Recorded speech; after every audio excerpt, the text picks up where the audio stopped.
Hello and Proprietor. Welcome, tubers and connoisseurs, to our special episode of collectrussia.com. Today is going to be a treat. It's a subject that's near and dear to my heart. It's about heroes. And what do we got today, Igor? We got a very nice example of original Hero Star.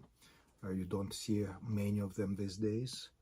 This is a correct original document. When we say we don't see many these days, Well, they've become scarce. specifically, what are you talking about? How many do you sell in a year? Typically, maybe 2 a year, and that's drastically different from what we used to have. If you look at in one of our old catalogs, we could Two? have 2 a year, maybe, Wow. at most. They've become scarce. I should even say quite rare. In the old days, 20 years ago, probably 6, 5, 4 of them at any given time. Oh, I remember those times. I definitely remember. Yeah, Those yeah, were good days for yeah, collectors. yeah. And now, it's just about 2 a year. Things change. Yeah. Yeah. Wow. There are plenty of fakes, and we'll discuss that. I Okay. think that should be a special subject of discussion. Fakes, they are very dangerous, much more so than in most other cases. Medal of Hero is not easy to fake, but it's easy to fool people because easy enough unless they know specific details, and we'll go into that specific details to make it safer, hopefully, safer area for collectors. Okay. So where do we start? From the beginning, I guess. The medal was instituted pretty late. It was not by any means one of the first Soviet awards. Soviets already had at that point orders such as Order of Red Banner, military order. There was already Order of Lenin and several others. Important awards, hard to get. So one may ask why, what's the reason why this medal even appeared? Well, we can guess about that, but the real impetus to its appearance, the point which made it necessary, I guess, was that they wanted to elevate just a very tiny group of people above everybody else. And at that point, as I mentioned, there were already orders, and people in thousands were awarded with Soviet orders, such as Order of Lenin. So they became not as special as they used to be. And there was a need to come up with something so absolutely outstanding and extraordinary that would immediately elevate the honor of it above everybody else, even those who were awarded for the Russian Civil War, for example. And you know, many of those former Civil War heroes, veterans of Civil War, people who started the revolution, who fought for Lenin, who were his allies and trusted supporters, they were destroyed during the Stalin's purges.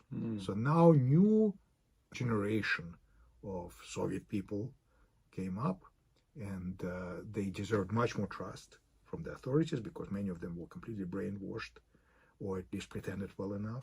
And they were no longer a danger to the Soviet regime as the old generation that, of course, were proud of their accomplishments. Those mostly were wiped out or at least diminished in status. So something new needed to happen. So what you're saying is that at that time, the Order of Lenin was already established. And was the Order of Lenin considered obviously it was the highest order of the land? It would keep that status, interestingly enough, Yeah. as far as medals or decorations go. However, a new idea in 1934 was to come up with a special title. Wow. Now, titles were very foreign to the Soviets. Yes. Initially. They started by abolishing all the ranks. Right. Everybody was a private. Nobody would be called a general or even a senior officer of any kind. Yeah. So supposedly all people were equal. That was the idea behind the revolution. That's what they promised. Right. So in 1934, there was a change of heart. Well, it was no longer needed to pretend. Everything was completely solidified. The state became omnipotent. Nobody would dare to even think of resisting. And because of this absolute power, Right. they felt no longer in need to pretend. So old ranks and classes were slowly but surely coming back. Interesting. The hypocrisy of communism. Oh, it Rears always repeats itself. Yeah. It starts by that's history. promising you classless society where everybody is equal. Right. It's a total impossibility, and people who ran this scam know that. Yeah, the scam. That's what we call course, it. Yeah, of the course. scam of communism. Communism and That's socialism That's in right. general. Communism right. is just a final stage of it, you can call. Right. But they all are based on lies. That's I know right. it firsthand. We love the Militaria. We respect the warriors, but we could care less about the politics. Oh no, ideology is That's disgusting, right. of course. It's about history. But there are real right. heroic feats, Right. and they deserve. And there is interesting, if tragic, and horrible history sometimes. Yes. But it's always interesting. Yes. That's Yes. what Yes. makes it alert. That's right. As history has proven, communism has killed more people than any other political Any ideology. other political ideology. Everybody likes to speak about Nazism, forgetting that Nazis and fascists Right. were just an offshoot of the same ideology. Right. They're all the Same garbage. They called themselves National Socialists. It's interesting. In the Soviet Union, nobody would ever call Hitler a National Socialist. Nobody would call Nazi Party Nazi Party, That is correct. or even National Socialist Party, because it was socialist. It was essentially the same. Why would you Just- want to just mix yourself up with Different your enemy? flavor of it. That's right. And you know, Soviets at some points in their history came practically, if not became the same, they came very close to being total Nazis. That's right. They would all of a sudden become very anti other national. Like they would promote the Russians as being the best nation in the Sure. world. Well, they're nationalists. They would become very nationalist. That's right. Yeah. There were very few people know, but there was a period in Soviet history at the end of Stalin's reign when Jews were persecuted severely and were about to go to public extermination camps. Right. And anti-Semitism is alive and well across the globe. Oh, absolutely. Yeah, And yeah. in Soviet Union, it was encouraged. Right. Yep. Anti-Semitism. Yeah. Yep. That was normal because you want to seek one group of people against the others. Scapegoating. You divide and conquer, Mm-hmm. and you collect the spoils from the ones you persecute, and it's just great for the regime. Absolutely, Yes. soulless, and by the way, they're always very atheistic. That's another common feature. Yes. of them. Atheists, godless. Yeah, they're godless. That's right. Horrible. God is their competitor. Horrible way to live. Horrible Yeah, way to, yeah, but people unfortunately sometimes learn and sometimes they don't, and we'll try our best. Oh my God! Let's get into the heroes. But let's go back to the heroes. Yeah. because Let's that's the subject let's of stay our- on point. That's right. Let's try. So 1934, new idea, new developments, and the idea of this title, just the title, not the medal of Hero of the Soviet Union. And remember how we spoke once about Lenin prizes and Stalin prizes? Initially, they were monetary award in that case, and also a title, something very important. You become a very important person. It's much, much later than the medal appeared. Similarly with the title of Hero of the Soviet Union, the very first few of them that were issued in 1934 were given to the pilots who took part in this highly publicized and very heroic indeed rescue of the crew of a stranded Soviet icebreaker. Oh. The icebreaker's name was Chelyuskin, and it was named after a Russian explorer of the Far East and North, Chelyuskin, who lived in the 18th century.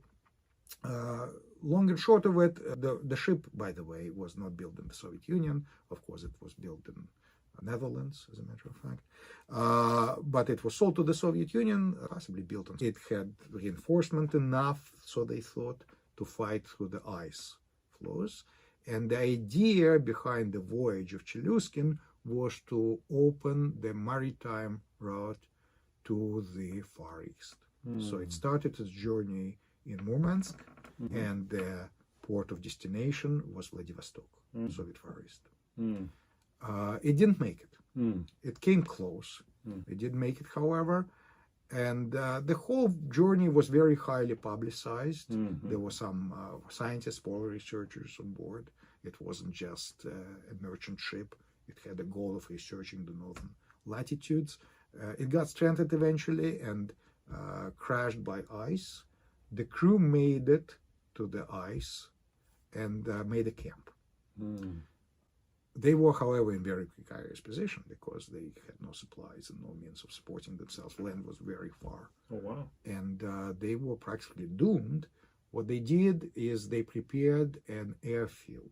And in the meantime, there was a major effort underway to rescue them because the area is so remote. Right. There were no airfields nearby, so they had to prepare airfields. It was a huge, massive undertaking. To Soviet credit, you have to say that eventually they succeeded. But it was at enormous cost, at enormous risk.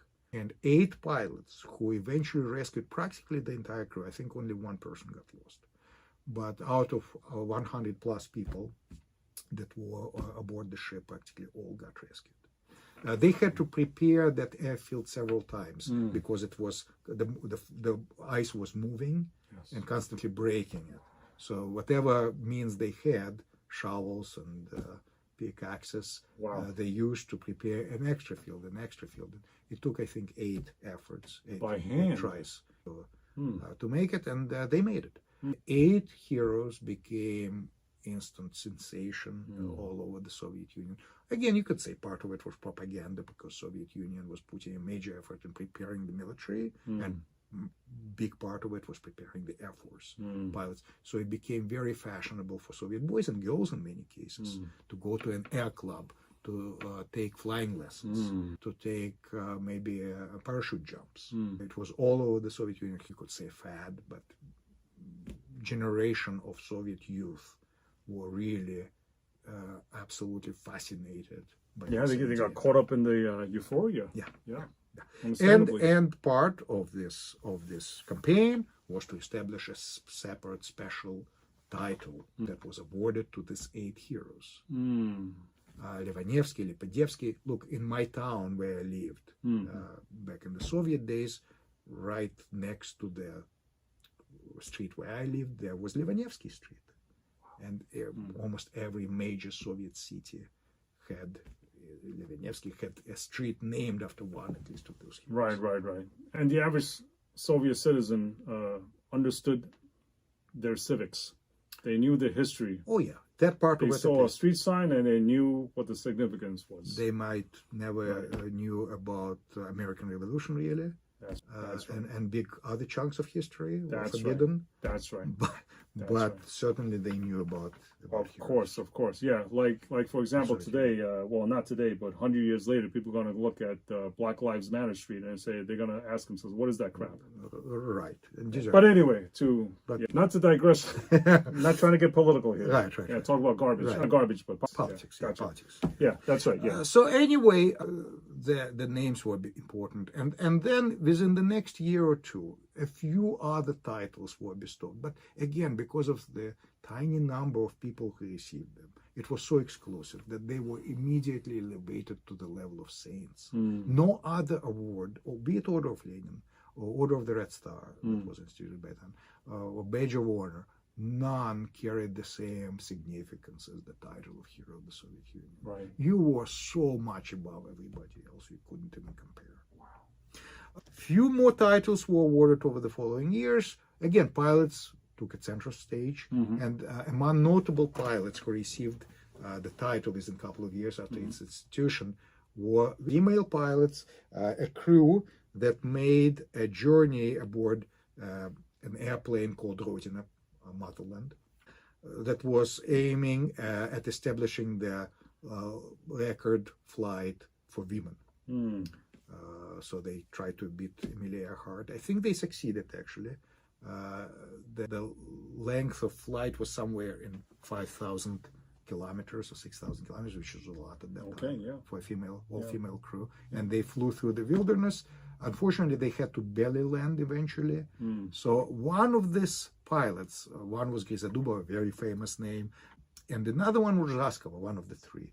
Raskova was actually forced to jump before they landed because her position in the airplane was extremely dangerous, exposed during the belly landing, and there was no way to get out of that cockpit. She would be trapped. So she had to jump over the taiga with her parachute, forgot her rations. So for 10 days, she was in the middle of nowhere in this endless forest, no means of surviving. Somehow she made it and found the airplane.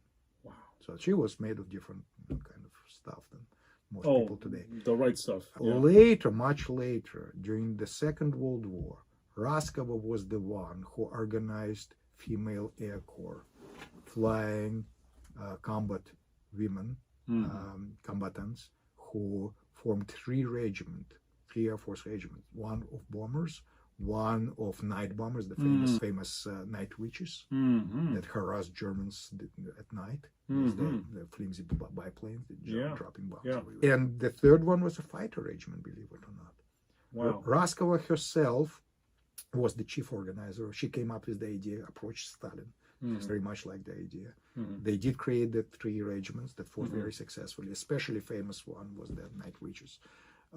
Raskova was the chief of the bomber regiment, and tragically she lost her life while landing. They were relocating her regiment to Stalingrad at the beginning, like closer to the middle of the battle, actually, in the winter. Okay. And she crash landed and got killed with her P-2 bomber.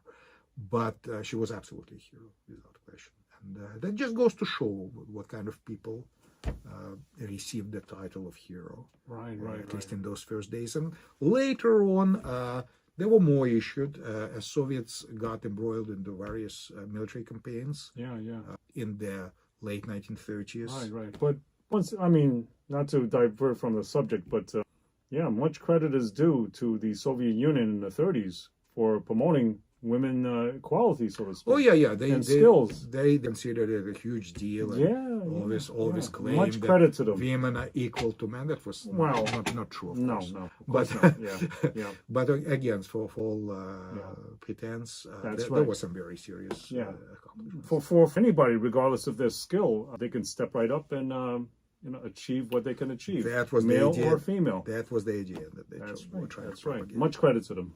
Yes. Now, later, of course, the emphasis shifted from the civilian achievements, from heroism in peacetime, to military. And of course, ever since the late 1930s, by large, Hero Star became a military award.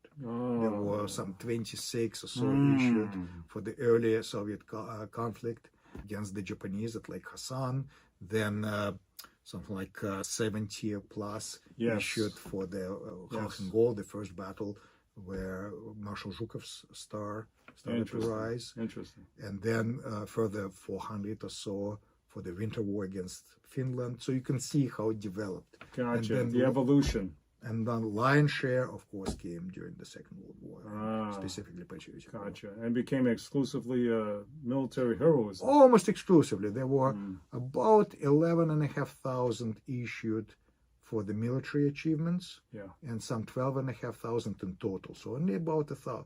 So Second World War, 11,500, and in total 12,500. So if you subtract that military World War II issues, there are some pre-World War II military achievements, but not really much left. A good portion went to Soviet cosmonauts, and almost automatically any successful mission would result in the title of Hero of the Soviet Union until pretty late in the Soviet times. I think in the 80s they stopped the practice. I see. So in Russian, how would you address a recipient of the hero?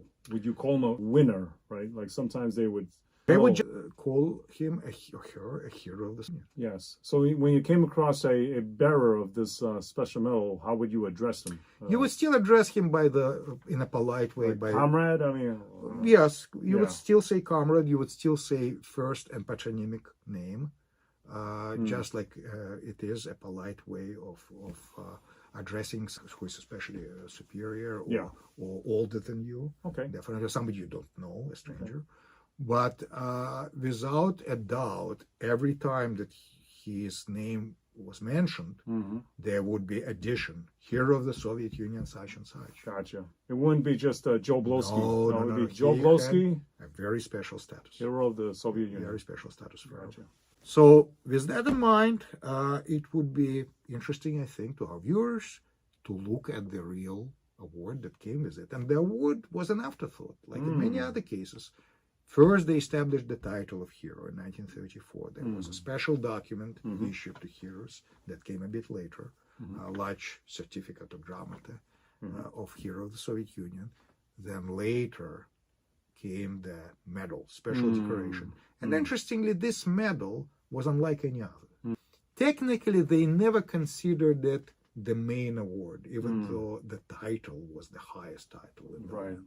The medal itself was just an indicator of the title. With that medal, always automatically came an Order of Lenin.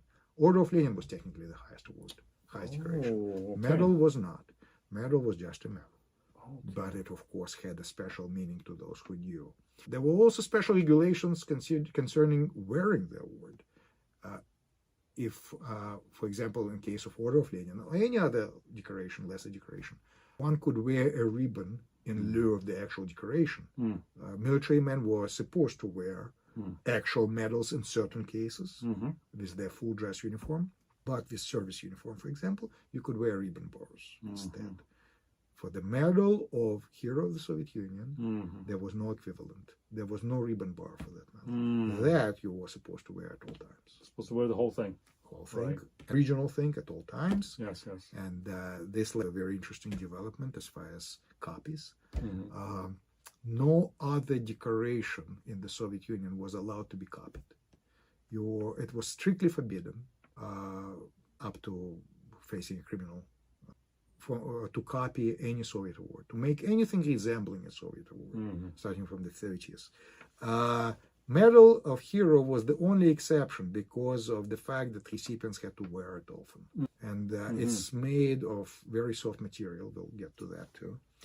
And therefore, copies became necessary. So in that instance, those who were awarded were allowed to make copies on their own discretion. They could go to a local jeweler. There was no such thing as an officially issued copy, but they could make a copy and wear it instead of the actual. So you're saying this award is the only award allowed where they permitted to wear a wearer's copy? Yes. Gotcha. And all other copies, whatever they call wearer's copy of this or that order, of Order of Alexander Nevsky, Order of the Red Star, Order of Red Banner, Order of it's all baloney. There was no such thing. No such. It was actually strictly forbidden. Theaters and movie studios were only permitted to make something resembling a decoration for their performance. Yeah, the costume. For costume. It had marked difference from the real thing. It would be larger. It was very obvious that this, and it would have to say theatrical copy or modage on the back. So it was very strictly regulated. And no private person could ever think of putting something that resembles a medal, even if he was awarded with it to begin with. No copies were ever permitted. Wow. The one exception was Hero Star. And in contrast to Americans in the 30s and the 40s, we know that the commies, such a bureaucratic state, it was just endless rule after rule after rule after rule. Oh yeah, regulation upon regulation. In America, there was no such thing. Yeah, interestingly. Nothing comparable. Well, hopefully we are not going that way. Well, unfortunately, I think it's getting worse. But I think we're there already, but we digress. But anyway, so please continue. Of course, and that's why the awards were strictly regulated. They needed to know exactly who was awarded as well. Everyone was very accountable for the medal one received.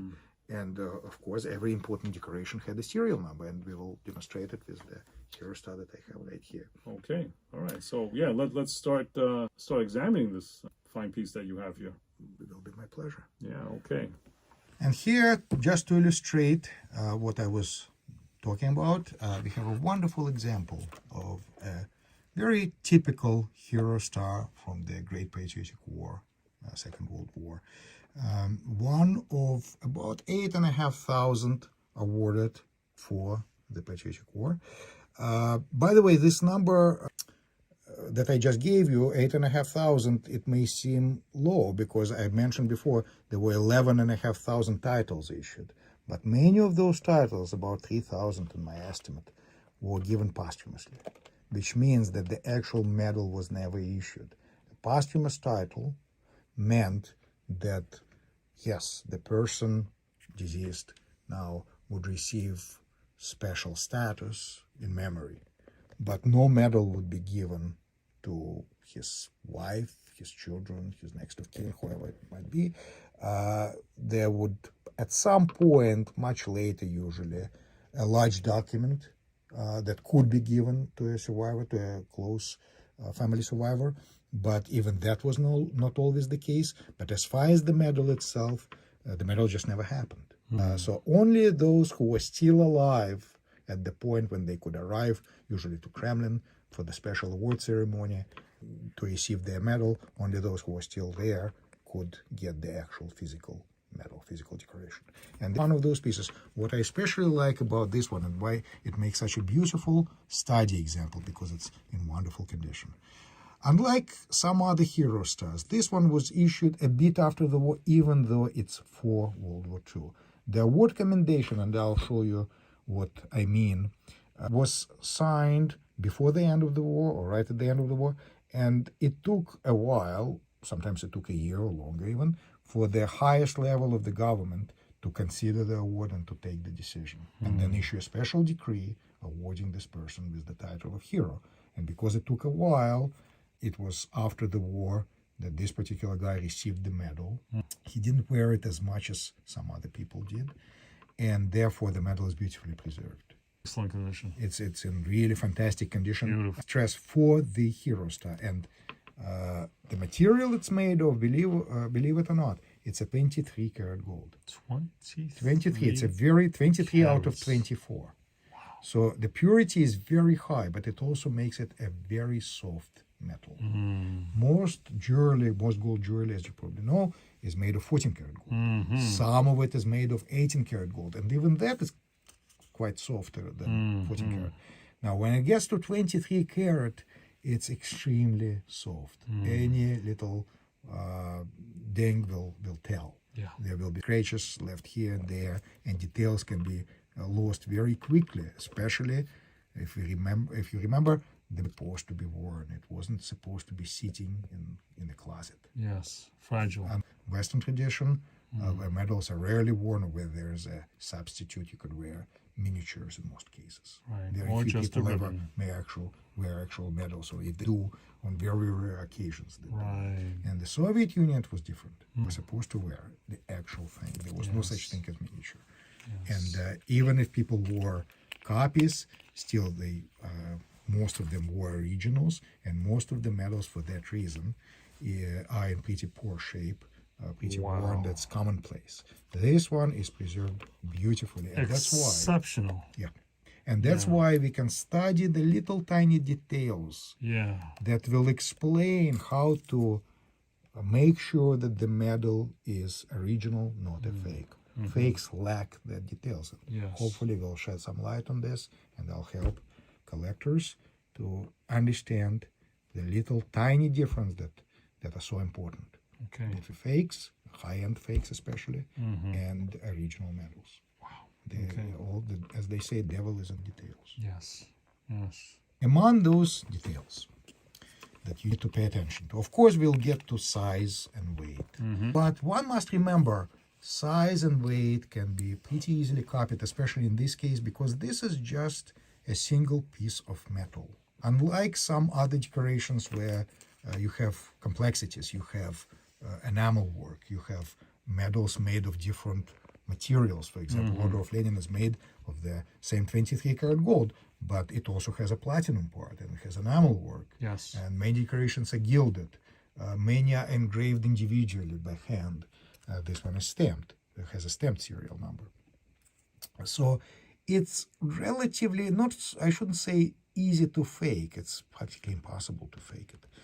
But it's easy to fool somebody who is not very knowledgeable, because there are fewer things involved, fewer different technological processes involved. Right. For example, enamel you don't need to worry about, because it doesn't have any enamel. It doesn't have any plating. It's a solid chunk of gold. So what do we look at when we are looking at original medal? And size, somewhat important to understand the difference. At least it will weed out a certain number of primitive copies. And we will get into that. I took notes of the medals, including this one, that we had in the recent past.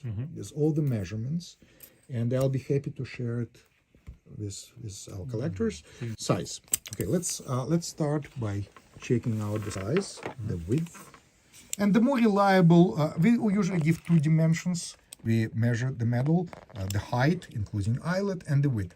The width is more reliable, more consistent, because eyelet, it was a separate part, sorted to the rest of the medallion, and therefore it differs in size. It's nice to know it in every particular case, simply so you know the characteristics of your particular medal. It's kind of a passport that we always include. But width is more important as far as consistency is comparing it with the others.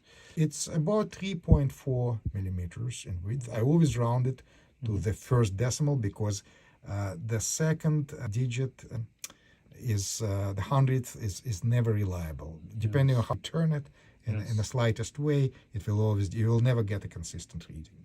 So it's more practical. It's practical, in my opinion, to round it up to the or down to the, which in this case is 30.4. And let's look at what we've had in the past. And guess what? It's 30.0, 30.0, 30.3, 30.5, 30.4, 30.1. So it never deviates too far from this number. I think the lowest on the scale would be 29.7. It also depends, you have to remember, on how much wear the medal has. So in this case, maybe it's not as important in case of some other awards made of silver, for example, brass. But medal of Hero of the Soviet Union wears, you could say, pretty poorly. It wears out quickly. So edges can be worn out, and therefore that will reduce the width of the medallion. Yes, naturally. So I would guess that 29.7, 29.8 are probably more worn specimens. Gotcha. And the ones that are in excellent condition are closer to 30.4, 30.5, 30.3. So that's your range, comfortable range. If you see that it's far outside of this range, you have very serious reasons to be suspicious. As far as the weight, also important. Let's look at that and see what it shows us. I use electronic scale. Again, first decimal is good enough, and that's as much as you can get reliably. You hold, you lay the medallion on the scale, and you hold the eyelet, the connecting link between the eyelet of the medal and the suspension device in such a way, or at least you try, that it doesn't touch the eyelet. And you know you got this equilibrium when the numbers stop jumping around. It's 21.4. Right. See, now when I move it, it starts kind of flickering. It goes all over the place because every little tiny touch changes the reading. But when I don't touch it, when it's free floating, sort of 21.5, 21.4. I see. That's you may want to take measurements to get more reliable reading. 21.5. Okay. And then you put your scale again on 0 and do it once again just to be safe. Yes. It's important. Make sure it's 0. Okay. And once again, 21.4, I think. 21.2. Now it gives me 21.2. So little tiny, like change in position will slightly change the weight. That's why I'm saying that hundredth of a gram are not really. Yeah, it's not. So 21.2, 21.4. Look at what we had in the past. And yes, I will also mention the size of the suspension, but 21.5, 21.4, that's normal weight. In the ballpark. It could be much lower, again, depending most likely on the amount of wear that the medal got, and it affects it, in this case, pretty significantly. So the lowest I see among the pieces that we had in the recent past is 19.3 reliably. I'm not sure about this reading, but 19.3 is kind of on the low end of it, and 21.5 on the high end for medals that are beautifully preserved. Yeah, reasonable expectation. Losses or range. So when it's within this range, 19.3 3 or so Yes. to 21.5, 21.6 maybe. You are in good comfortable range. Again, look at the condition of the metal. If it's right. perfect minty and still very light, you have a reason to be suspicious. Oh, yeah, yeah. This If is it's very fine worn specimen. and very heavy, again, a reason to be suspicious. Yes. So it's a little bit off. Weight and size alone won't tell you if the metal is real or not. And I will illustrate my point. One more thing about the metal is the suspension device. Very important. Very important. Very complex as most other decorations. Very special. The only one that resembles it, that is similar to it, is the suspension used for the medal of gold hammer and sickle of title, for the title of Hero of Socialist Labor. Yes. A civilian version of the Hero Star gave the same privileges. You can see that it consists of the rectangular part. There is a hole in this protrusion to hold the connecting link, and the metal sort of hangs freely, and that's actually why it gets banged a lot while being worn and gets damaged off. Yeah. Then there is this retaining part, the retaining the plate, also made silver, gold plated, just like the suspension. Oh. The metal itself is gold, the rest of it is the suspension itself is silver, and so is the connecting link. Okay. It would be practical otherwise, would get Gold and destroyed silver. easily. So it's gold plated silver. This is how it connects to the screw plate. Then next goes the hexagon retaining nut to hold the retaining plate, Separate piece. Yeah. like this. Now that nut is And also that made holds, of silver. it's also made of silver. Okay. And then finally, the screw plate. Yes. And that can be a subject of separate discussion, because screw plates of Hero Stars, at least of the standard version, and we are now talking about so-called Type 2, it may be a subject of separate discussion. What Type 1 was, it's extremely rare. Yeah. But Type 2 is what you normally see. If you see here a real Hero Star, and they all had the same screw plate, exactly like what you see here. I will demonstrate the differences between the screw plate of later, mostly Heroes of Socialist Labor, post-war issues, and the wartime Hero Stars that were always with this type of screw plate. There are actually differences between the two. And that goes here. Okay. The idea was that the recipient would literally poke a hole through the tunic, through the jacket, and attach it like this, and fasten it on the other side by the screw plate on the inside of the tunic or jacket. Yes. Yes. Absolutely. So this is your standard Hero Star for Second World War, but in an unusually nice condition. Yes. Suspension device, there are also specific numbers that I want to touch on, and those numbers don't deviate very much. In fact, they differ even less from one to the other than the medallion itself, for the reason, you guessed it, medallion is made of gold, wears out quickly, so there's a bigger variance in the size and weight for that reason. As far as suspension device, it's made of silver, much more durable material, so there's less variance in the width, and that's the most reliable measurement of the suspension device. 26.5 you see on this one, and if you look at the others that we've had in recent past, 26.1, 26.4, 26.4, 26.3, this is in more or less the same range. Same range. Yep. So 26 to you expected range for the width of the suspension. And the height of the suspension, again, recent measurements, 21, 22.1, 21.8, 21.5, 21.7.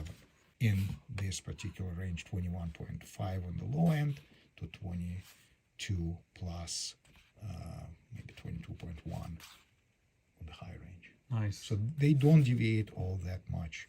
This is what you're looking for. Yes. So this is your first immediate way of telling if it's a fake. Most of them are, not most, but many of them are. At least your first line of defense is taking good measurements and comparing. Weight and dimensions. But I will demonstrate you just now how it's not a magic bullet. Okay. And what I have here is a fairly popular, well-known kind of fake. Wow. That is the kind that you can probably buy on eBay today, and most of the time it's sold original. I hardly ever see them sold as fakes. They typically being peddled as original item. Yeah. And it's a fake. It's a fake made of karat gold. There is no way to run a chemical analysis and establish that this is a fake, because it's made of the same exact material as the original Hero Star. Where they get this material? Very simple. There were some 400,000+ of orders of Lenin issued throughout Soviet history. Most of them, vast majority, are made in the same 23 karat gold. They're the same type. Vast majority of them are post-war, so-called suspension type. Right. And they are made in exact same way. There are minute differences in maybe mint mark, serial number, but by and large they are the same. They are not very rare, and they are often sold for scrap. If they are damaged, they have not very high collecting value, and they sell for what the value of gold in it, or sometimes less in Russia or Ukraine. And the fakers use that gold, that scrap material to make fake Hero Stars. And I'm sure this is the case here. So you cannot tell by color, by touch, or by running, spectral analysis. You cannot tell. The dimensions are identical. They will be. I will bet you that. Let's run a test. Yeah. Okay. So the width. Let's get it to 0. Make sure we are at the right starting point, and let's do the measurements. 29.8. And what did I say before?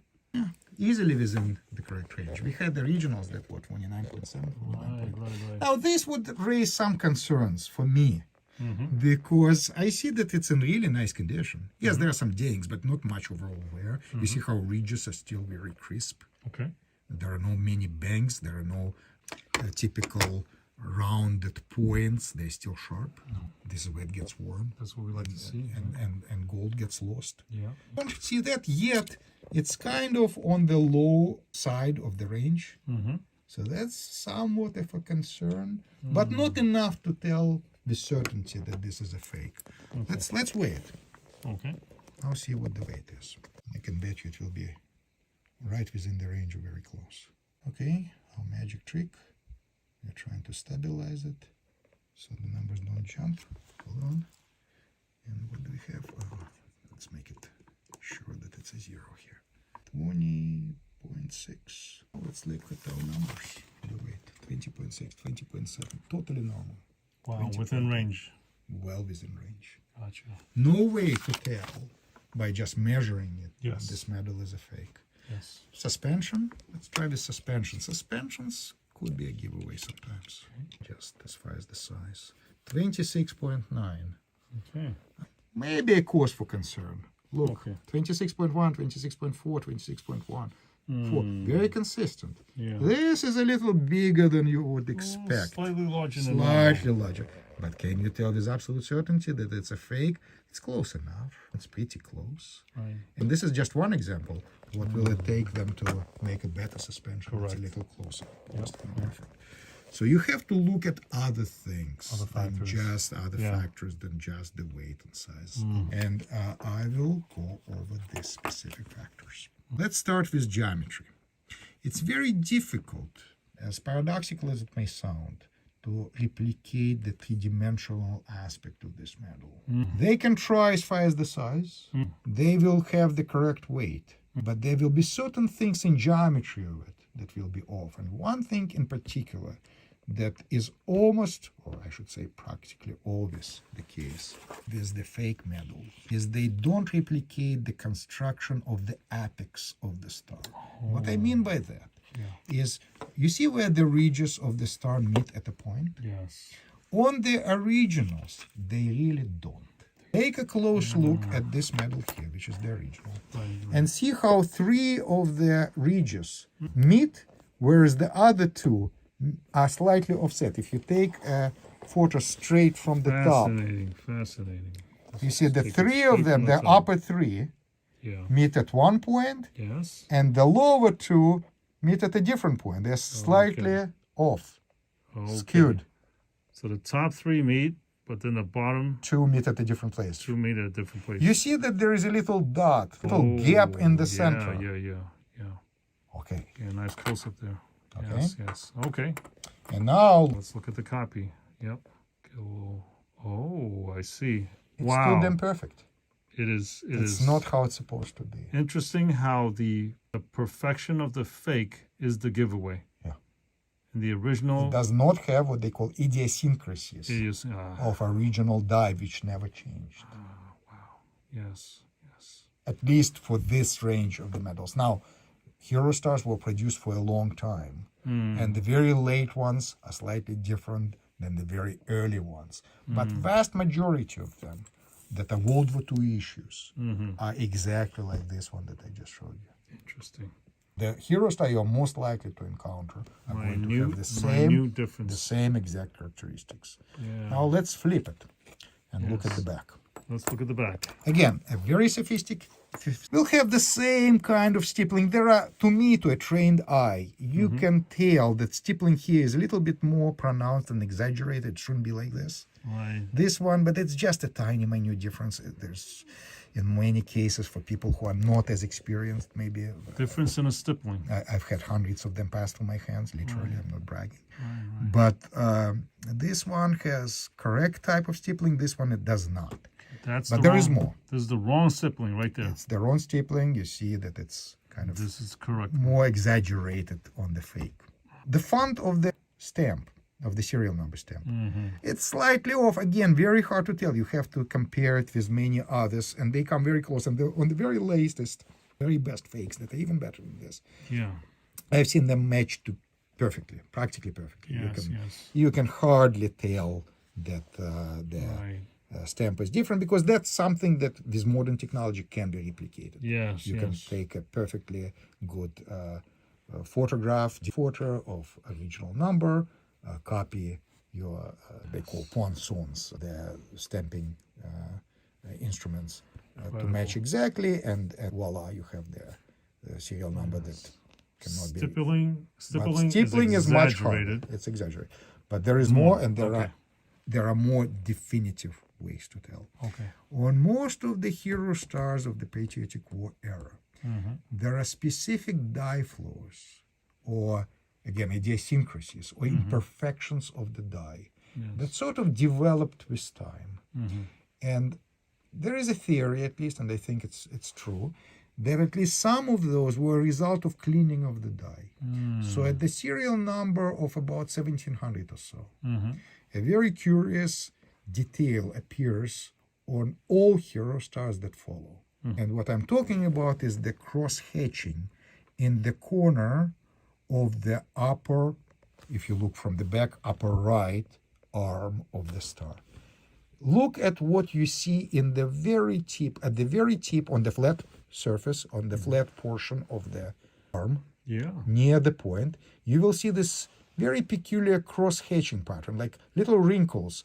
Some of them go along this upper edge of this arm, and some go in the opposite direction, in the along the lower edge, and they cross-hatch. This cross-hatching is very important. It's a definite attribute, a necessary attribute of an original Hero Star in the serial number range. Now, this cross-hatching is more pronounced on the earlier ones, so in 2000 range it would be more visible. In this range it gets less visible, kind of wore off on the die, but it's still there. Again, this upper arm on the right, near the very edge, you don't need to look at the whole thing, just look near the tip of the arm, and you'll recognize this cross-hatching pattern. Cross-hatching pattern. You need extreme magnification. You'll see it for sure. It goes along the upper edge, and a couple of lines go along the lower edge, and these lines intersect. I see. On the fake, there is nothing of a kind. Nothing at all. Nothing at all.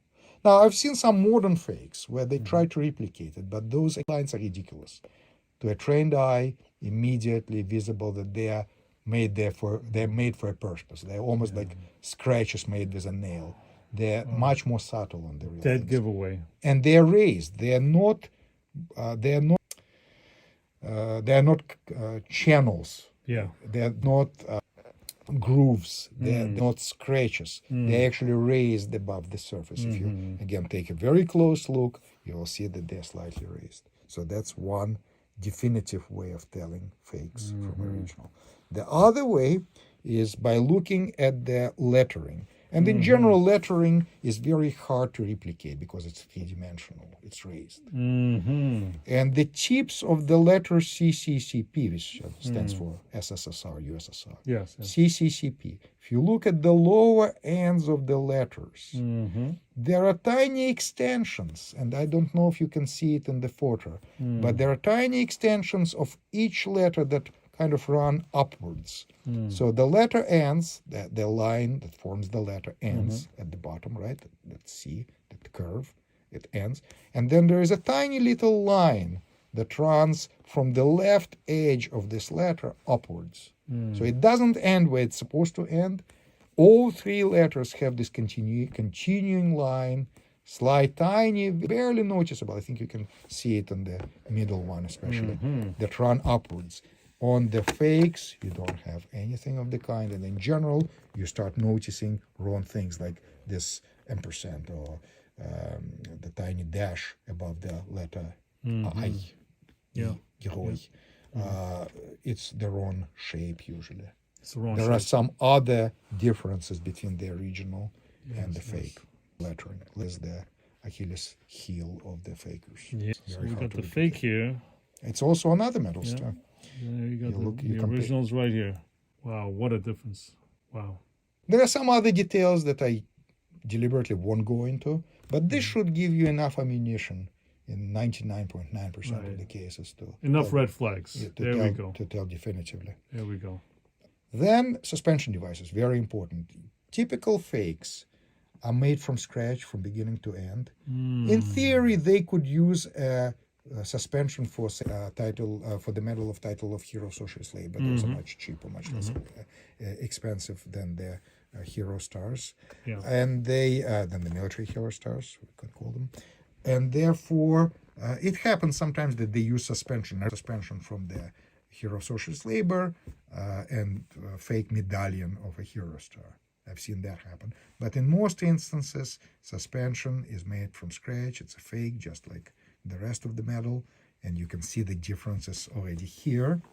One notable thing is look at these lines that run along the length of the retaining plate. The See, lines. these lines that are a result of technological process. Okay. You can see some of it also in many cases like little horizontal lines along the suspension. So that's typical of the real thing. Wow. Very hard to replicate convincingly. The screw plate. Not only it has to be of this specific shape, Yeah. this wide border on the inside, Yeah. and with this specific lettering, but there are, again, this was made in one specific way, using the same specific equipment, same die. There was die for just that. And one peculiar thing that fakers often forget is that letter M, the first letter for the words монетный двор, which means coin yard or mint, literally means mint, that it has to be of a very peculiar shape.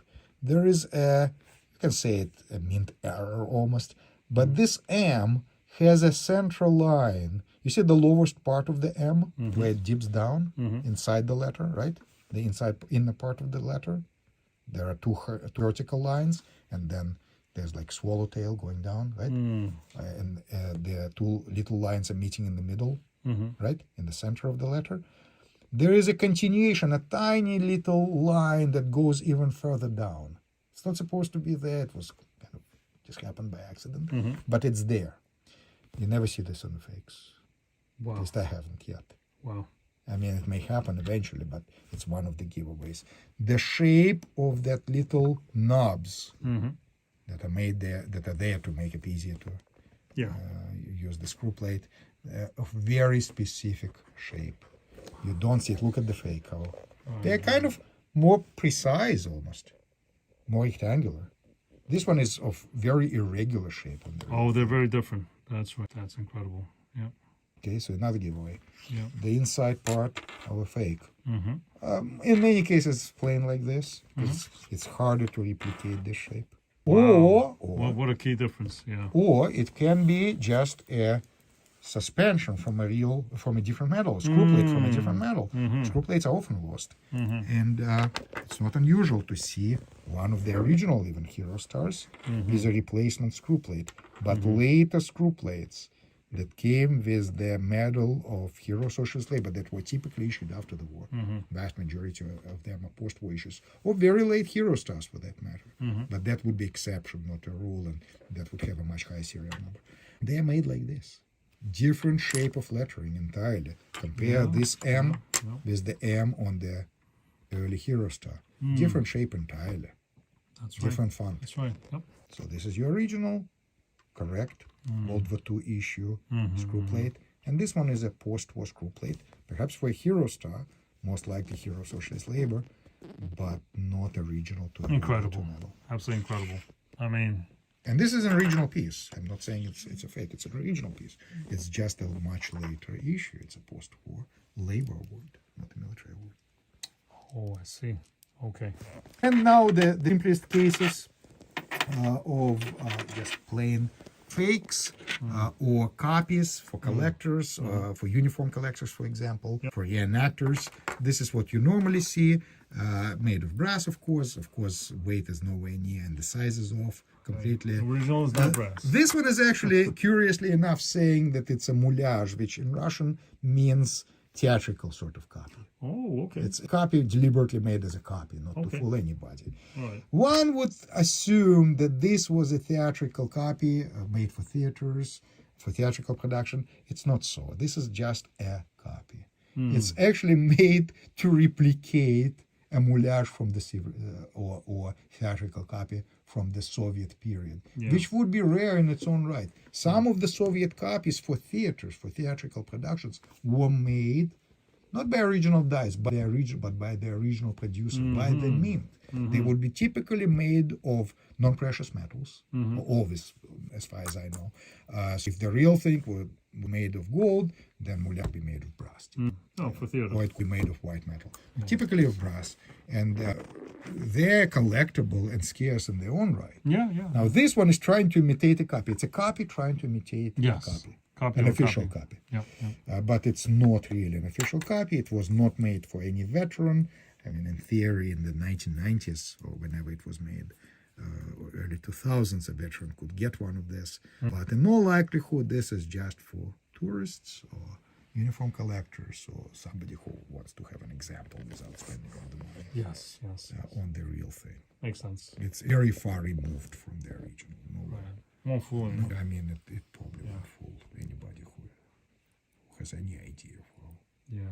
And lastly, you see a lot of medals on the market that are so-called wearer's copies. And yes, Okay. wearer's copies, unlike all other Soviet decorations, wearer's copies of Hero Stars were actually allowed. And only of Hero Stars, nothing else. And the only reason for that is that they were indeed worn very often, more than other awards. And they were made of such a soft material that a special kind of dispensation, special change in the law was made just for the hero recipients to make it easier for them. So they could actually go and for their own money, in most cases, or commission a copy made of non-precious metals that would be still very different from the real thing. Of course, it does not have a serial number. That would be a total no. But it would be good enough to wear every day without worrying about losing or damaging the real award. Right, right. Now the interesting thing about this one, and they can never prove it. I'm not trying to prove it. I'm not trying to sell it for premium. I know where this came from. This came from a family of a hero. This was actually worn as a wearer's copy. A wearing copy, yeah. So it's one of the few instances when I do know. Does anybody else? Can I prove it? No. Right, of course. So in 99.999% of the cases, when you see something on eBay and it's called Where's Copy of the Hero Star. It's just a story. Just a story. Yeah. Don't buy the story. So I don't suggest you buy this from me. I'm not going to charge you extra for the fact that I know, but nobody else will, and nobody else will prove, and it has no lasting value whatsoever. Yes. That this was once won by letter. But Wow. usually they are just copies. Right. That's amazing. All right, lastly, just to touch very briefly on the document. This is the person who was awarded with this particular medal. And see how he's wearing all the decorations but the Hero Star. He had been already awarded with all of this. Yes. And remember I mentioned that the medal was issued a little bit after the war. He's already wearing his campaign medals, including, you can tell, Medal for Victory over Germany by its stripes. Oh, yeah, let's get a close-up there. 3 orders of red banner, very unusual number. That's an unusually large number for such an early issue, such an early photograph. Order of Alexander Nevsky, Patriotic War, and Order of the Red Star. The list of decorations is here. Okay. And at that point, when the document was issued, he had already been awarded with the first, 6 awards, 6 decorations. Later, when his title of hero was conferred on him, and he received the actual Hero Star with the serial number matching what you see here. He also got his Order of Lenin. Those were added. That was customary. It's also a source of many forgeries, because in the late 40s, unlike much later, there would be no special document issued, no special order booklet, I should say, issued with the new decoration. The decoration would just be added to the existing list. So you see a lot of people who received many awards at the point when the document was issued, and that was in this particular case June 1946, but they either couldn't prove that they received other awards yet, or the awards were not yet delivered, so there was no serial number known before the award was actually handed to the recipient. So those would be added later, and that was totally normal. But of course, you have to be suspicious if you see a serial number in different handwriting. Well, is this a legitimate entry, or somebody just cooked it? That's concern. Took a real document. Right. Well, there are ways to tell again. Fortunately, there are archives, there are publications, so we know that this guy, by this particular name, Mikhail Ilyich Akimov, was indeed awarded this title of Hero of the Soviet Union. And so, yes, this medal definitely belongs to this document. Wow. Not only that, and how do you find out? There are internet sources. There are also books published with biographies of heroes of the Soviet Union. One particularly good tool that I use is this book, Heroes of the Soviet Union, that was published in 2010 in Russia. And it has a serial number list for every hero of the Soviet Union medal that was ever issued with the name of every recipient. So if you look at number 9042, you simply go to that page. 9042. There you have it. Same name. There we Akimov. go. Let's get a nice... Not only that, but it also shows the serial number of his orders booklet. Extremely important. Why? Because serial numbers cannot be really forged on the existing document because they're typographically printed. There's no way to remove this. But what can be forged are the entries. I've seen cases when all the entries, especially if they're faint, if they're kind of faded with time, were completely removed from the document, and new entries were made. And new entries were made, and sometimes very convincingly, with good stamps, with convincing-looking serial numbers, writing, with all the correct ink. One thing they cannot replicate or change is the serial number in the existing document. And these documents, they were printed in the 40s. There are no documents that are unissued left from that period. So it's important to make sure that the serial number of the orders booklet is also a match, which is what we have here. Wow, that's amazing. Very good. Amazing. Very bureaucratic state, tremendously onerous on everybody who lived there. But for collectors, it's a great thing. Because now you can verify what you have is real. Just like the National Socialists, the Nazis, they're meticulous in their record keeping. All those regimes are similar. They're not exactly the same, but they're similar. People who are so enamored with socialist ideas, you think about it. National Socialism is still socialism. That's right. Pretty much the same deal. So that aside, there are other very interesting tools that I want to discuss in a separate episode. Okay. And I'll show you a magic trick that American collectors, British collectors, or any collectors in the West who speak English, who are not fluent in Russian or don't even know any Russian whatsoever, can use to determine the name of the recipient of a Hero Star Award by using internet means within minutes. Oh, so just use the internet. Doesn't require you don't need to know airplane. How to type in Russian. You don't need to know how to speak Russian, how to understand Russian. No kidding. You will find out everything about the recipient of the Hero Medal and some other words too.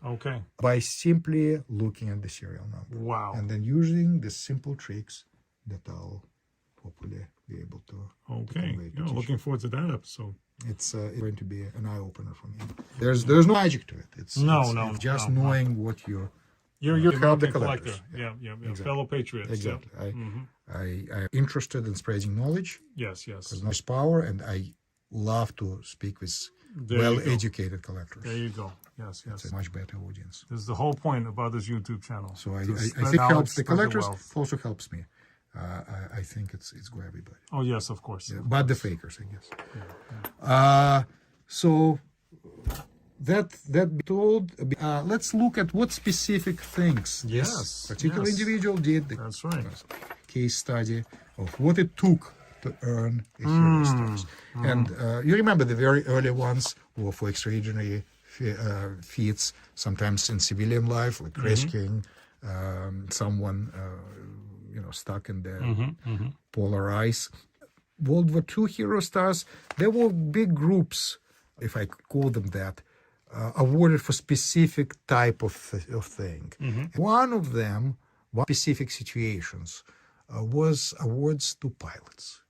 Pilots were a special caste of people, even ever since 1930s. Remember this whole heroic ideas of pilots and all these young people joining air clubs and learning to fly. Many of them became pilots during the war. Some of the mystique was gone by then, but pilots were still considered a special group of people. And for the pilots, and to some extent navigators of Air Force, there were special requirements that were not so, to speak, easy to meet. Many of them got killed. Attrition rate was terrible for pilots, especially in the early days of the war. But after they flew a certain number of missions, or in case of fighter pilots, they shut down a certain number of enemy airplanes. Yes. Actually, automatically, but at least they would be very seriously considered for title. They would expect to be considered for the title of Hero of the Soviet Union. So if a fighter pilot flew a certain number of missions and most importantly shut down 10 or more enemy airplanes, he would be a very likely candidate for the title of hero. Wow. Of course, very few people ever managed to do that. Yes. Being up against Luftwaffe, very capable opponents. And in many cases with much more experience because Germans started the war earlier and were very successful. So the odds were bad for Soviet pilots, without a doubt. But some made it, and also for the Sturmovik pilot or ground attack pilots, there were certain requirements. Not only one had to fly a certain number of missions. Also, this had to be highly successful missions. Right. And of course, it was still to the discretion of the command ultimately whether to award the title of hero. But all been told, a significant number of Soviet pilots received Hero Stars. All out of that 8.5 thousand medals issued, out of 11.5 thousand titles bestowed during the war, including posthumous ones, perhaps 3,000 to 2,500, to my rough estimates, estimate were pilots. So a very significant number went to pilots. Another significant group were people who showed exceptional heroism in the forced crossing of the Dnieper, the battle for the Dnieper. Very important obstacle on the road eventually to the Third Reich, to Berlin, was to cross the Dnieper, the major river, the biggest river in that neck of the woods, wider than anything else Soviets used before or after. And for crossing it, Stalin promised the people who who were with the first forward detachments, almost suicide squads, that actually managed to get on the West Bank and hold on and capture a bridgehead. Those who survived were awarded with the title of Hero of the Soviet Union. So another 2,000, 2,500. So when you say hero award, it's unseemly to say common. None of them are common. All of them are heroism. But it's somewhat easier to find an award to a pilot. It's somewhat easier to find an award for the Dnieper crossing than some of the others. There are some incredible situations. Only some 100 plus, a little over 100 hero stars were awarded, or hero titles, I should say, were awarded to partisans, for example. Oh, partisans, yes. And of course, no less than half of those partisans were killed. Oh, executed, yeah, So, of course. no less than half of them were posthumous. So Yeah. there may be 50 or fewer medals of Hero of the Soviet Union that existed to begin with, that were issued to partisans. Then the awards to women, for example, it's extraordinarily rare. 50 plus women actually managed to receive the title. Only 50. 50 plus, 50 odd. But out of those 50 plus, again, a substantial number. Some of them were partisans, some others either were awarded posthumously, or in some cases, one could be awarded with the title of hero, but it took a while to receive the medal. Yes. By the time they were invited and they could actually take a break in the fighting and take a trip to receive the medal, some of them were dead by then. We're dead and already. That, guess what?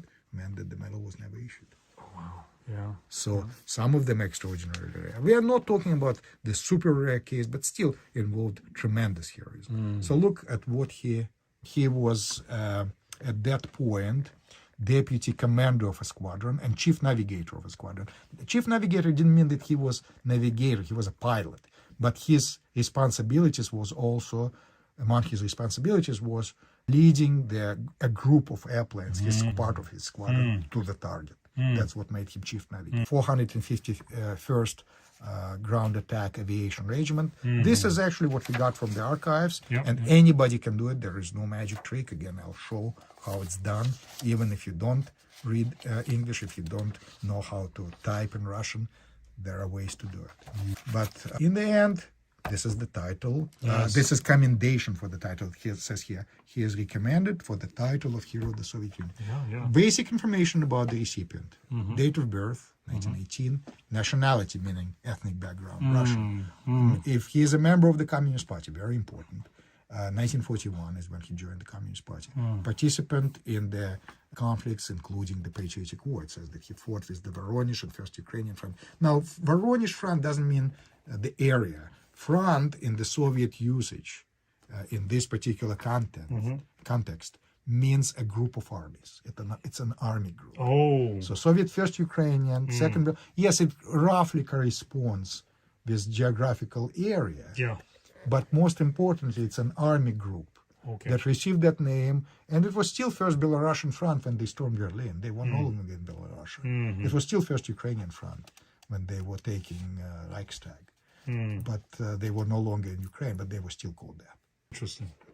So it's an army group. That's the correct understanding of it. So he was serving with Voronezh Front, or Army Group, First Ukrainian Front, since August 1943. It says when he joined the Red Army, February 1940. You can see what other awards he received. You can even see if he was wounded during the war. Wow. Wounded in August of 1944. Wow. And perhaps we'll go over that as well, what happened actually. Yes. And on prior awards, you can see that the first decoration he got was Order of the Red Star in September of 1943.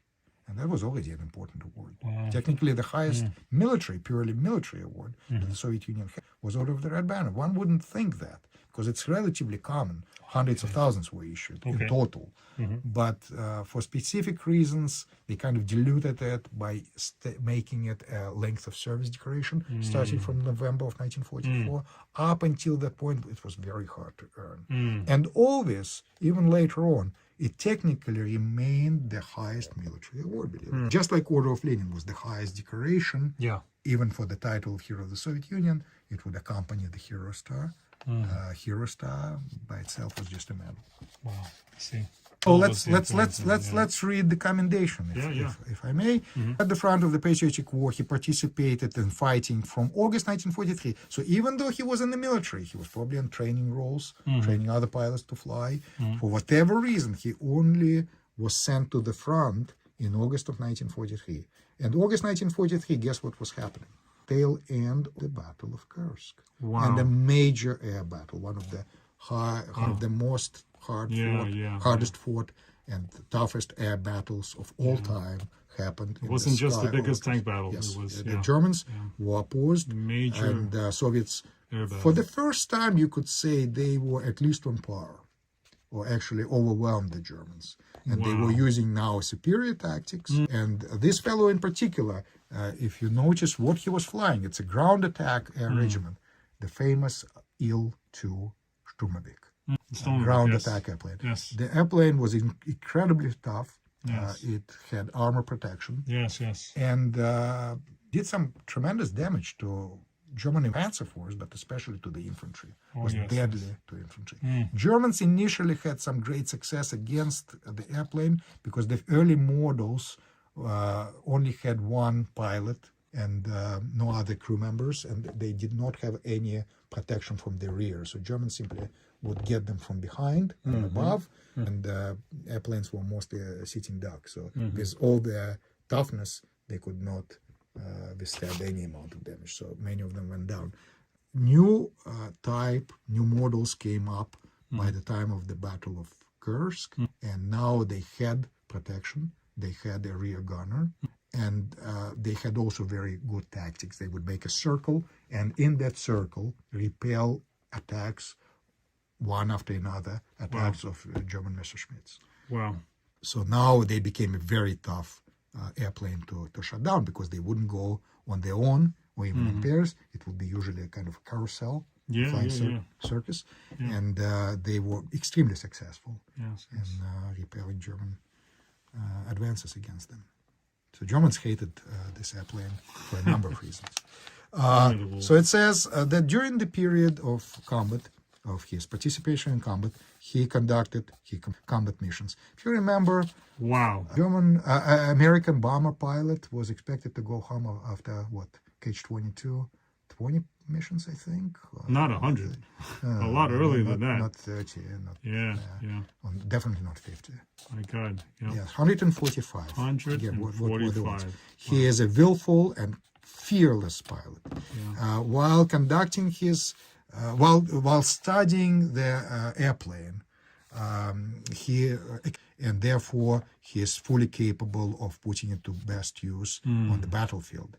He acquired rich experience. And then it goes over specific operations in which he took part. And then it says what he did during the capture of Budapest, that 45 times he led groups of airplanes. He conducted reconnaissance by being alone, like on a solo mission. 70 times he as a second and in pair, and 30 times as a lead airplane. He has been awarded with this and that. And then specific missions in minute detail. Guess what? He, with his excellent maneuvering and very sharp firing of cannon and machine guns, shot down Focke-Wulf 190. That was the most dangerous airplane the Soviets faced ever on their part of the front. Wow. Nothing more capable at that time than Focke-Wulf 190. Yes. Extremely dangerous. Remind you, he was not a fighter pilot. He was a Sturmovik pilot. This wasn't his business, going after German fighters. He fought him off and downed him in a defensive battle. That's incredible. Another occasion, in an air battle, shot down one, W190 Focke-Wulf. Yeah, another Focke-Wulf, yeah. Very hard thing to do. Capable pilot. Extremely good. We reconnoitered enemy troops. Specific areas where he did it. Attacked German airfields. Extremely dangerous mission. Very well protected. Germans valued their airfields, and they were the target to attack.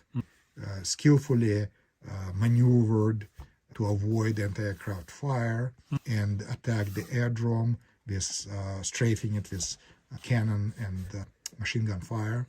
Set on fire 2 Ju-88 twin-engine bombers and 1 FW-190.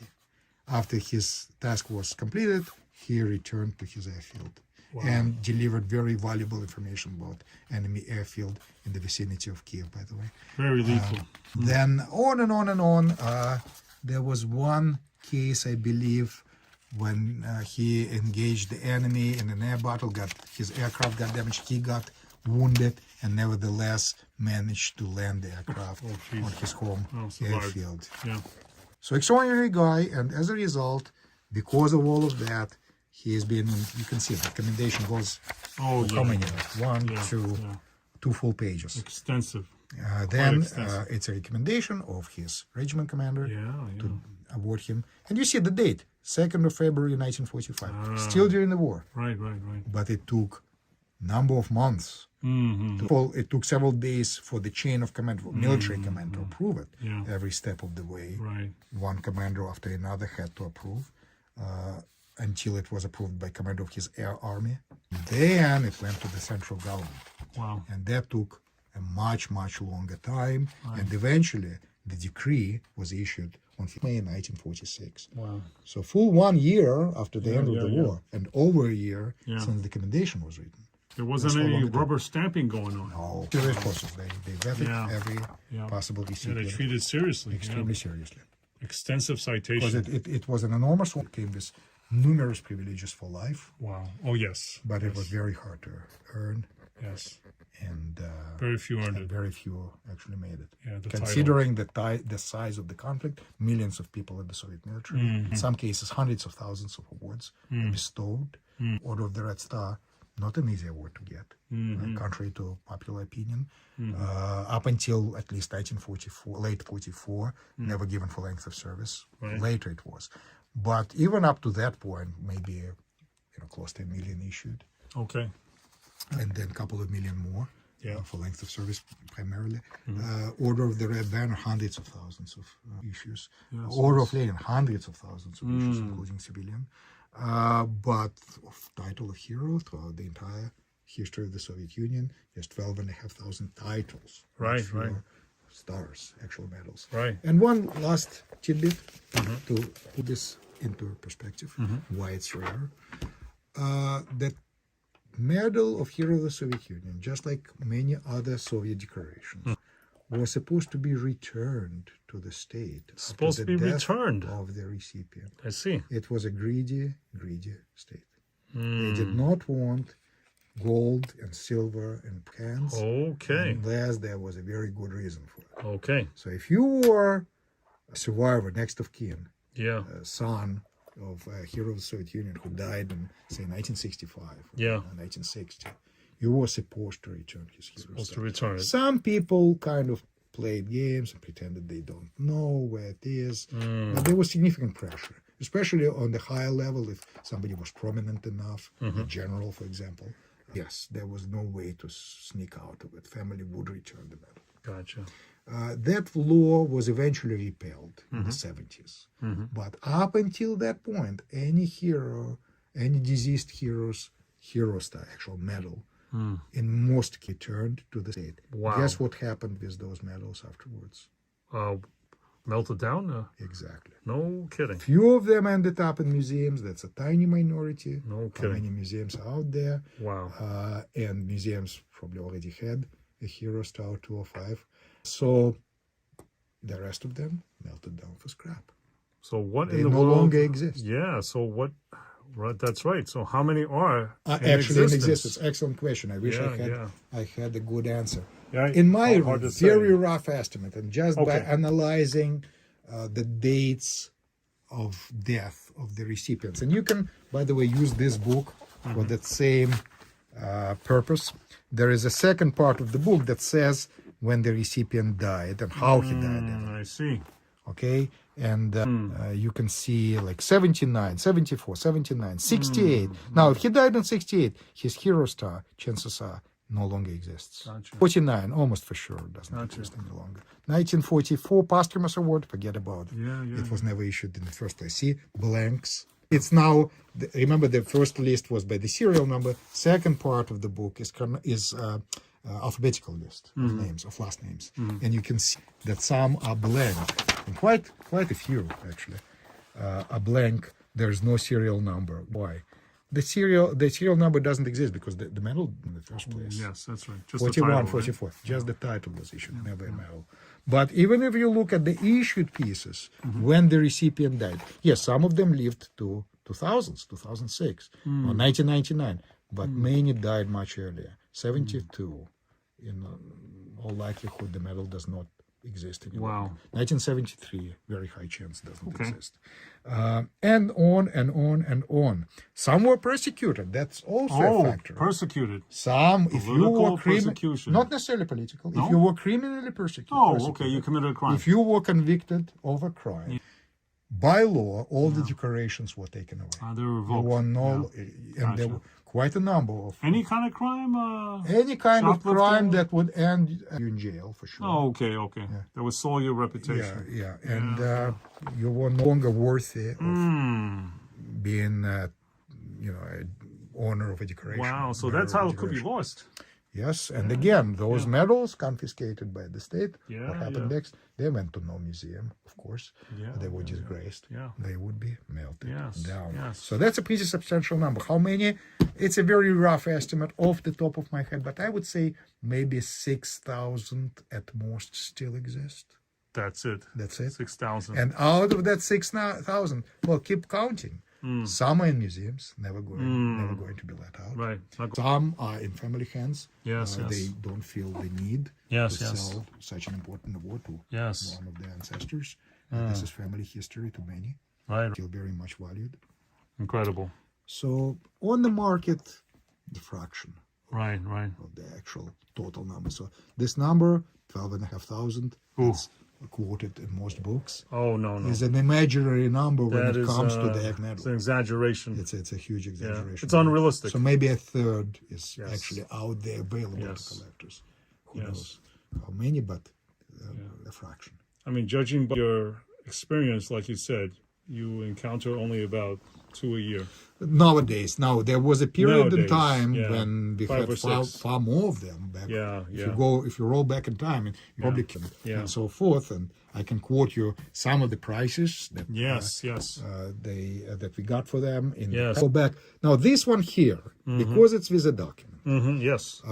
Orders booklet. There are a couple of other possible documents that could come with a hero star, so-called large documents, diploma of the hero, and there was also a small kind of ID booklet Yes. of a hero of the Soviet Union. But you would say that main document that has all the decorations in it, including the hero star, is still the good old orders booklet. That's where all the decorations supposed to be entered. And so one document is a big deal. Yes. Important document, especially such a nice one with a photograph. Another big factor is condition. They rarely come in this sort of condition. It's very, very improbable that fakes often come, but originals very rare. No, this is one hell of a piece. Absolutely one hell of a piece. And again, importance of condition. It's not just for pleasant looks. Yeah. I appreciate a combat award that's very heavily worn. Yeah. I can understand why. It's not a coin. Yeah. You don't look for perfection there. It was supposed to be worn. Yeah. It was never sealed in plastic and sold immediately after it left the mint. That wasn't the case. But it's very important to see tiny details of the die to be sure you have the original piece, especially pieces like this. That's incredible. So it's an extra protection. Absolutely extra incredible. Assurance, Absolutely incredible. that it could not be faked like this. Yes.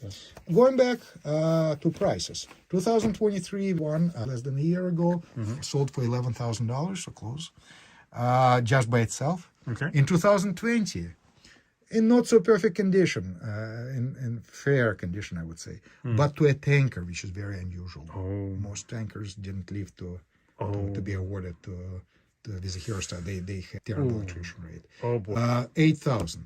Oh boy. 2019, 7.8 thousand. 2017 HSU plus document in nice condition, $9,000. So you can see from 2017 to 2023, from 9,000 to what we have today is close to 13,000. $13,000. Okay, not too bad. So today, Not too 13,000, bad. 2017, 9. Now, remember, we were discussing this bubble that occurred with the Soviet material around the year 2008. Yes. It was, it was kind of almost a tulip market. Yes. But there was this run on Soviet metals, and part of it was the value of Russian oil was very high. So they had money pouring in and spending it. So Russians were, to a large degree, drivers of it. Also, economy was great here in the States up to 2008 financial crisis. So in 2009, you see a single Hero Star selling for $7,000. Now, what's curious? 2009 was practically the peak of prices. 2007, 8.3. So somewhere in between 8,000, 7,000, 8 plus, that was the absolute top of the market. So many other things, majority of them, prices shrunk for a while. Yeah. Now they're starting to grow again, Yeah. but in many cases, prices settled down. But not so on the Hero Stars. No. They continued to grow. Demand up and remains up. high. And if you go farther back, 2006, Yeah.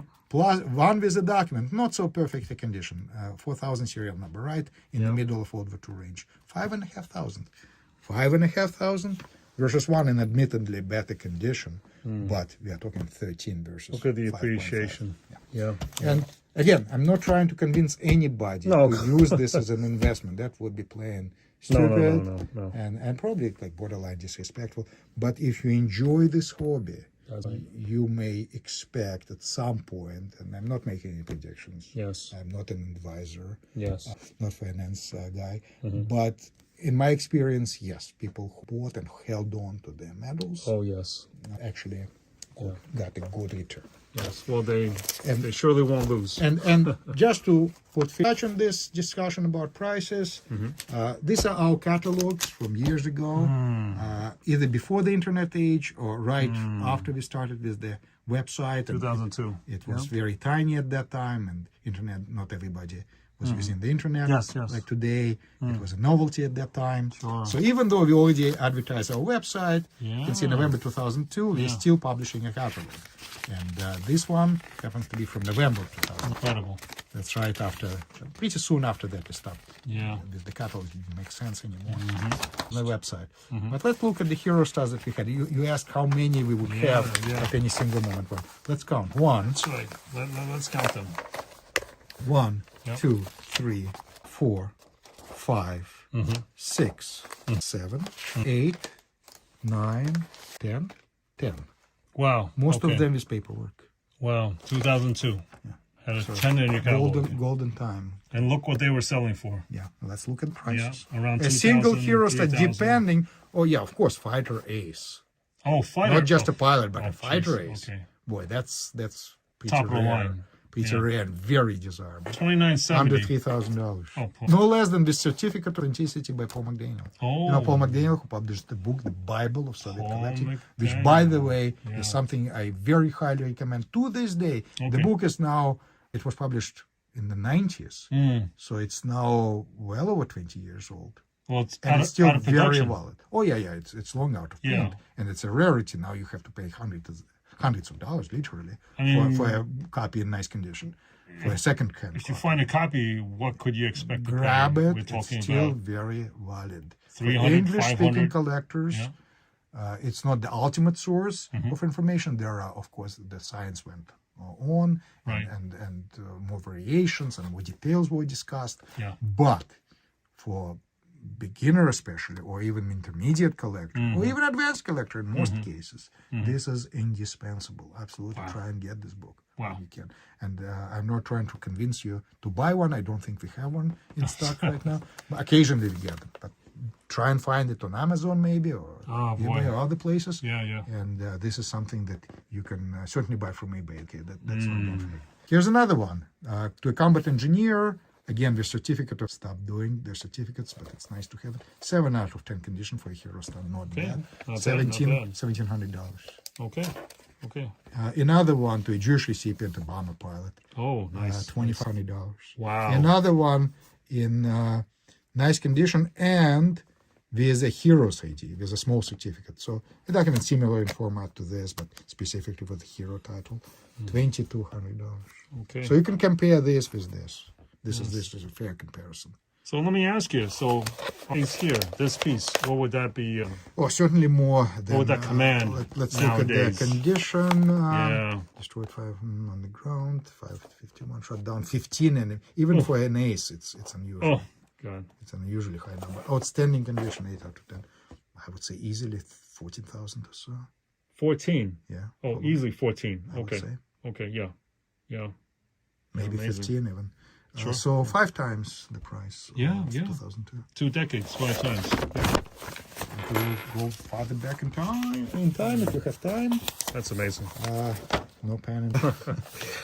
Gold Star of Hero Soviet Union. This is catalog from 1999. Okay. Those are all realistic prices because all of them sold.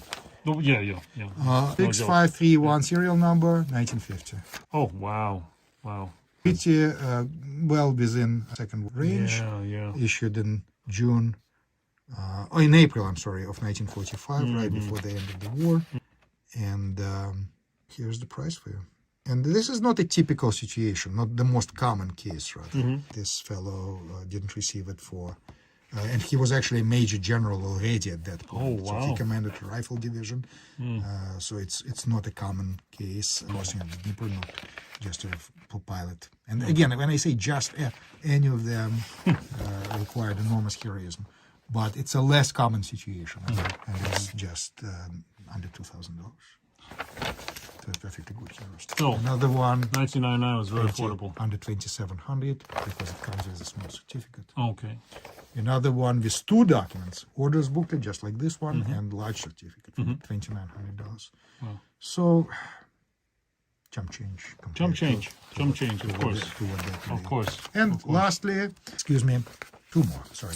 1996, this will be a brief one. We see how thin they were in the beginning of our business affair.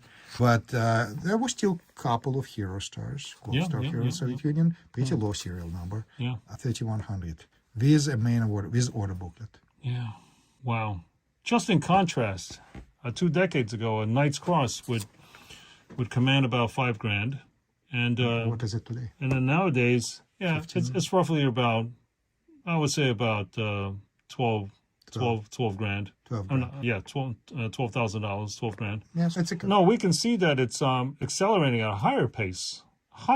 Absolutely. Then even I mean, and we are talking 3,000 here, Yeah, and this yeah, combination would be. and well, come on, 30 these are attributed, right? absolutely. With the Knight's Cross, God knows, Who received it, there's nothing to the piece to no serial number to attribute this to is anybody. a known feature of Soviet decorations. Yeah. That they all war in serial number. Yeah, and the things And they've it's a done. certainty that I mean, there's no guessing. when you read the citations, it's Yeah, pretty impressive. beyond the typical Knight's Cross citation, right? Where the Knight's Cross can be issued to a general for mere command, so to It speak. happens occasionally in case of hero Does. stars.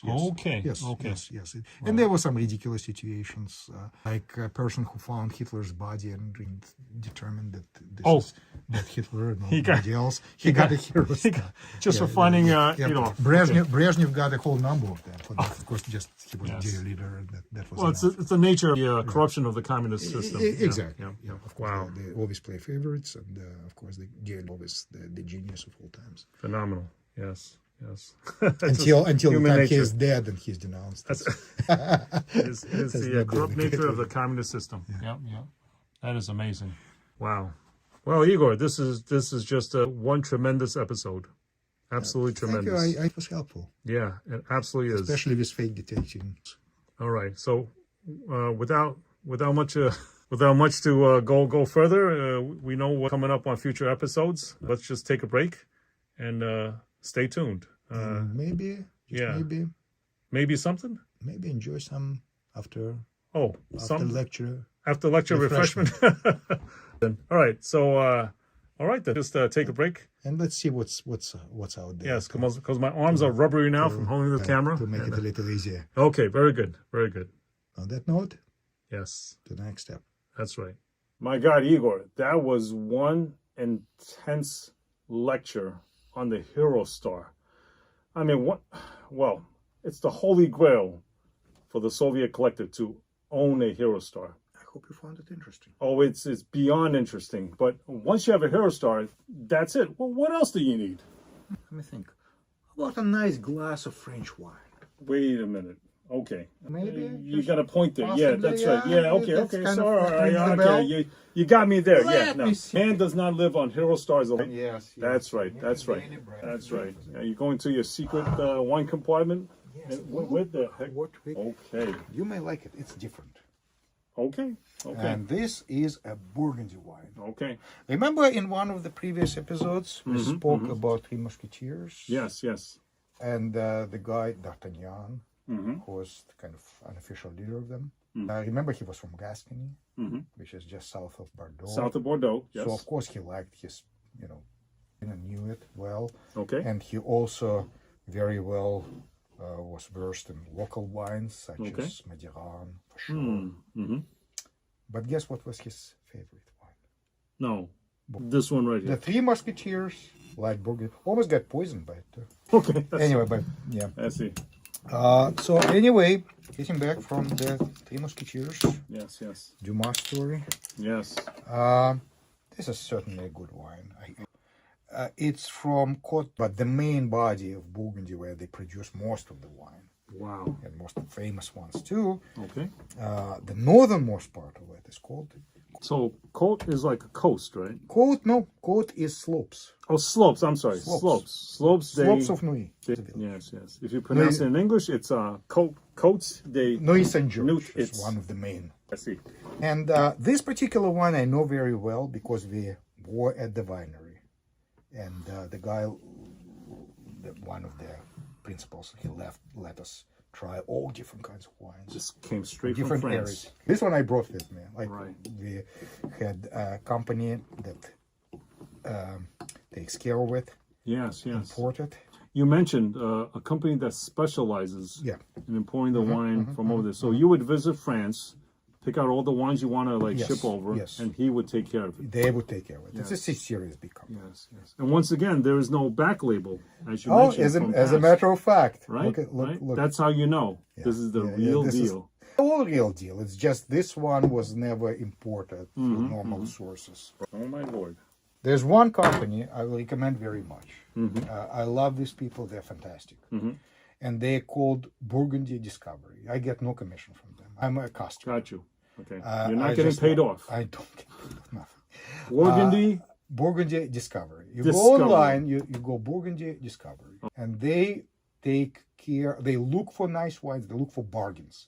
And you can sign up for their club, Okay. and they will be sending you wine every half a year or a year, depending on what you subscribe for. Oh, I like this. And they Okay. find wonderful bargains. It's much cheaper this way, and really nice wine you wouldn't have bought otherwise. Gotcha. Because they would be just outside of whoever you are, they would be outside. Now, do you know their website off the top of your head? You just search Burgundy Discovery. I don't remember exactly what the okay. website is called. Okay, But if you Burgundy Google Discoveries. Burgundy Discovery, Okay, in the plural. excellent people. Discoveries. Discovery. Oh, Discovery, singular. Discovery, singular. Burgundy Discovery. Discovery. Gotcha. They take care of importing and into the United States, and they are also very reliable people as far as quality. Yeah. And once again, They know it up and down. Yeah. They also have wonderful tours of Burgundy. oh, they do. Like wine tasting. We went tours. on one of the wine tasting tours with every opinion. So they do everything. Wow. absolutely And wonderful. 2019. Another good year, wasn't it? Yeah. Very good year. Really nice glasses, Ethan. And remember, I'm Asian, so you know. Oh, thank you. That's Check it out. Check out the color of it. See how it's light compared to compared to other dark red Bordeaux or Tanat, Majoran wine. Yes, you're right. Much Almost light, like a much candy. light. Also tastes very different. Okay. Also a dry wine. Look at the bouquet. Look at the nose. They call it the nose. Name you give it a nose. Nose. For It's the like the vapor, like what you inhale. the aroma. Yeah. What you inhale before you taste it. Okay. Nice. No, we don't just take it and gulp it. No, No. we savor the aroma first. You let it roll on your tongue. I can see. You don't. You can just You gulp. don't do mouth. It's not a green commercial. Yeah, no. It's the opposite of that. Look at the Oh, trace it leaves here. looks like Legs? Yeah, exactly. That's what they call it. Oh, that's what you call it? Legs? Legs, yeah. Oh, like spider legs. Yeah. Yes, you swirl around, and then all of a sudden these lines, well, yeah, what you call legs form. Now what, the more legs the better or less legs? Yeah, it's good. It's a good thing. I see. Wow. Every wine has its own distinct And character. the aroma, the complexity, it's fantastic. This one, see, they have a sizable plot, but it's not huge. It's never huge in Burgundy region. Right. None of the domains or places where they produce wine, none of them belongs to just one person. So usually it's subdivided in like tiny plots, tiny little. Sometimes a person would just have one wine, literally. One person. One person would own just one wine out of vineyard. Out of little vineyard. So they're tiny lots. It's the whole Burgundy area is much smaller than Bordeaux. This one came from a specific place within their vineyard, which they considered the best. Within the vineyard. What? Within the vineyard, Yeah. like it's the same slope. It's the same little vineyard. We're talking about maybe half an acre. So this is like a subtenant. It's from the main tenant. They own the whole thing. It's they call it monopoly or monopoly. Oh, I see. So you have it's their vineyard, but within that vineyard there are better spots, like a little bit more sun, a little bit better exposure, maybe a little bit better soil. Guess what?